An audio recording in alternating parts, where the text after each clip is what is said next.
क्या बिहार के भीतर अंतर्राष्ट्रीय हथियारों की तस्करी का कोई ऐसा खौफनाक सिंडिकेट एक्टिव है जिसकी जड़ें सीधे देश की सुरक्षा को चुनौती दे रही है?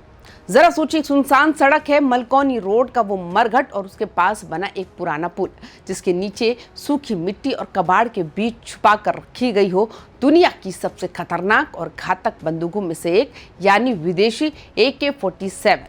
जी हाँ, साल 2024 में फकूली से शुरू हुई विदेशी AK-47 और जिंदा कारतूसों की जब्ती की वो कहानी, जिसे पहले एक लोकल क्राइम माना जा रहा था, आज वो देश की सबसे बड़ी जांच एजेंसी यानी NIA के रडार पर आ चुकी है।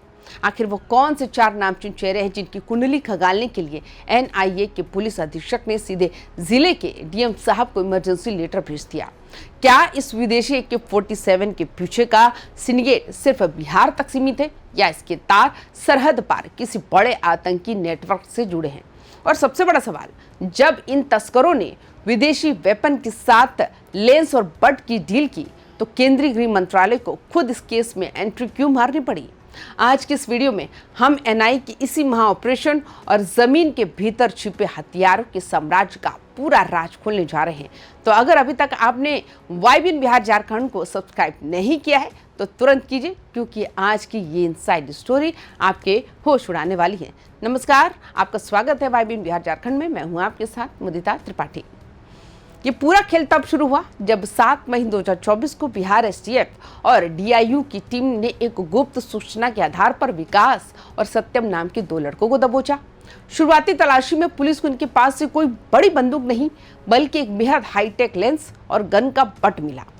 अब खेल देखिए, अमूमन लोकल अपराधी देसी कट्टे या पिस्टल का इस्तेमाल करते हैं, लेकिन जब बिहार पुलिस की स्पेशल टीम ने एक मामूली तस्कर के पास इतना महंगा और विदेशी लेंस देखा तो अफसरों के कान खड़े हो गए। जब इनसे कड़ाई से पूछताछ शुरू हुई तो विकास ने इस पूरे सिंडिकेट के सबसे बड़े मोहरे का नाम उगल दिया, यानी फकूली के मनकौली का रहने वाला देवमणि राय उर्फ अनिश। पुलिस ने बिना वक्त गवाए देवमणि के घर पर धावा बोल दिया। जब देवमणि को हिरासत में लेकर AK-47 के बारे में पूछा गया तो उसने जो राज उगला उसने पुलिस के पैरों तले जमीन खिसका दी।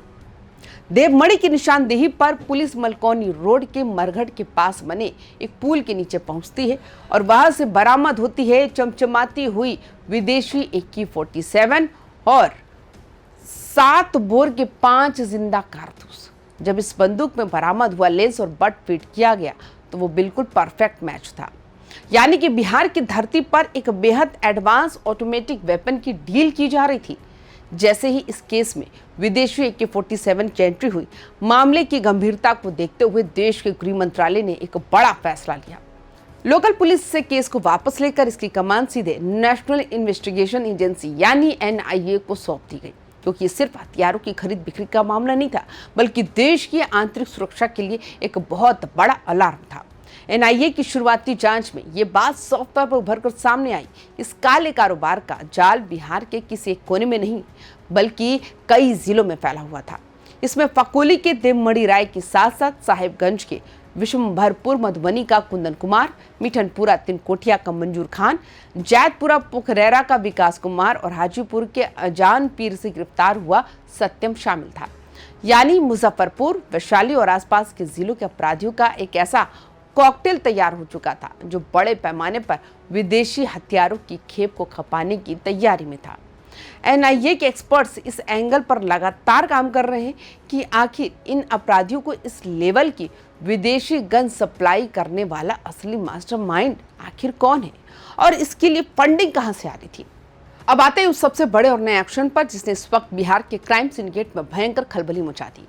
NIA अब इन 4 आरोपियों को सिर्फ जेल की सलाखों के पीछे रखने से संतुष्ट नहीं है बल्कि एजेंसी इनके पूरे आर्थिक साम्राज्य को पूरी तरह निस्तानाबूद करने की तैयारी कर ली है। NIA के पुलिस अधीक्षक ने मुजफ्फरपुर के DM को एक बेहद गोपनीय और प्राथमिकता वाला पत्र भी भेजा है, जिससे इन 4 मुख्य आरोपियों का पूरा नाम और पता सौंपते हुए इनकी चल अचल संपत्ति का पूरा ब्यौरा मांगा गया। NIA की यह रणनीति बिल्कुल साफ है।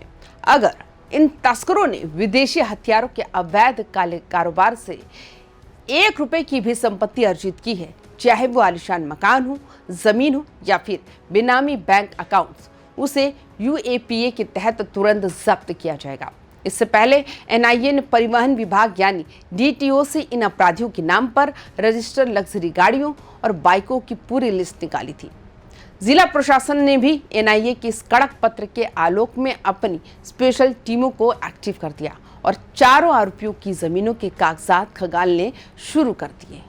कानून का शिकंजा अब इतना टाइट हो चुका है कि इन अपराधियों के मददगारों की भी सांसें अटकी हुई है।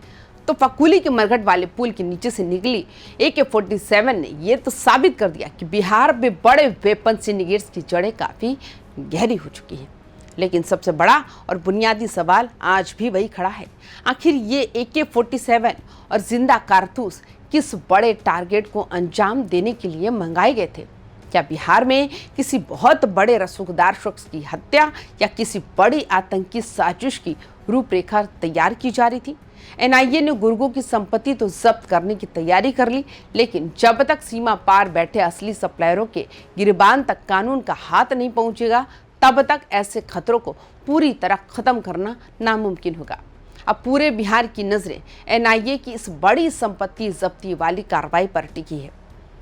तो आपको क्या लगता है कि अपराधियों की संपत्ति जब्त करने का एनआईए का ये कड़क फॉर्मूला जो है बिहार से हथियार तस्करी के इस सिंडिकेट को पूरी तरह उखाड़ फेंकेगा? आपकी जो भी राय है नीचे कमेंट बॉक्स में खुलकर जरूर लिखें और तमाम खबरों के लिए देखते रहिए YBN बिहार झारखंड। नमस्कार।